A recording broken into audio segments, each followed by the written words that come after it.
Hello and welcome back to The Sweet Life. My name is Ariana Collier and today I'm going to be showing you some of my favorite baking tools. The first tool we're going to be talking about today is my KitchenAid stand mixer. I've had this mixer for about 4 years now and it is awesome. The thing I love most about the KitchenAid mixer is that there's so many different attachments that are made for the KitchenAid. One of my newest favorites is the pouring shield. So the pouring shield has a spout, and if you look here, this is the spout. And you put it on the mixing bowl and you can pour into the spout. You can drop in your sugar, flour, eggs, whatever. And the cool thing is that it has this blocker here that prevents the items from pouring out of the bowl. So definitely much needed, especially when I'm making buttercream, because confectioner's sugar gets everywhere normally. When you get your KitchenAid, in the box you have your whisk attachment, your paddle attachment, and your dough hook. I don't use the dough hook as much, so we won't be talking about that, but I do use the whisk attachment. This is really good for whenever you have to whisk eggs for, like, say you're doing a meringue, or I use this also when I make macarons.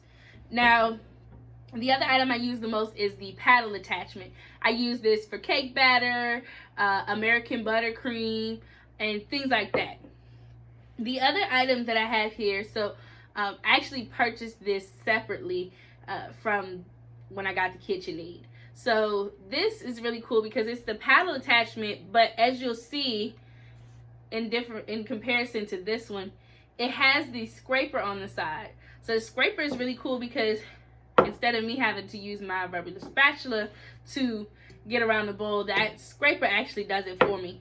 And I mean, I still have to go in there and, you know, use the rubber spatula for some of it, but it makes things a lot easier for me because it incorporates everything into the bowl. My next favorite tool or tools is the Pampered Chef measuring cup set. So you get 6 different measurements, and the really cool thing about them is that they have this pouring shape, so it's easier to pour it out or to scoop it in, which a lot of other measuring cups don't have. They're kind of like square and annoying. The next thing that I really like about this set is that it comes with a leveler, so you can level off your flour or sugar and get exact measurements when you're measuring your stuff out. And then it's really cool because these all nest inside one another. So as you go, you just set them all in there, and the leveler also clips in here. So what you do is just boom, and they're all in together. Easy storage. So the next tool that we're going to talk about is the Joseph rolling pin. This rolling pin is definitely my favorite out of all 3 that I have. The great thing about this rolling pin is that it comes with different sized attachments. And the different sized attachments allow me to control the thickness of the fondant or the cookie dough. So what you do is you take the attachment, whatever size you want, and attach it to the end of the rolling pin. These are little screws that go on the end and secure the attachment to the side. That way they don't fall off or, you know, it's not uneven as you roll out your dough. All right, so we got it secured here, and if you look, you see how it sits on the table? It'll roll only to this thickness, so only up into this point, and that way you don't have those thin spots when you're rolling out your fondant or your dough. It's all even right across the board. Plus, because you can take it off, it's easier to clean. So the next tool on my list is the bench scraper or icing scraper. If you've seen my cookies and cream cake video, you've seen me use this. If not, the link is below. So with this bench scraper, it lets you or helps you with smoothing out the sides of your cake when you're doing buttercream. The thing I like to do is just dip it in a little bit of hot water and then just smooth it on out. Now the cool thing is that since I've been baking, they've gotten a little fancier, and I don't know if you can see, but on the sides of this bench scraper here are indentations. And as you're icing your cake, depending on what look you're going for, it'll give you those different grooves. So I could use this to stripe a cake. So if you wanted to, you could run it along as your cake is white and then go in between each different section here and put in blue. And then you got a blue and white striped cake. The last tool that's on my favorites list for today is the piping bags. So I have two different types of piping bags. One is disposable, whereas the other one is reusable.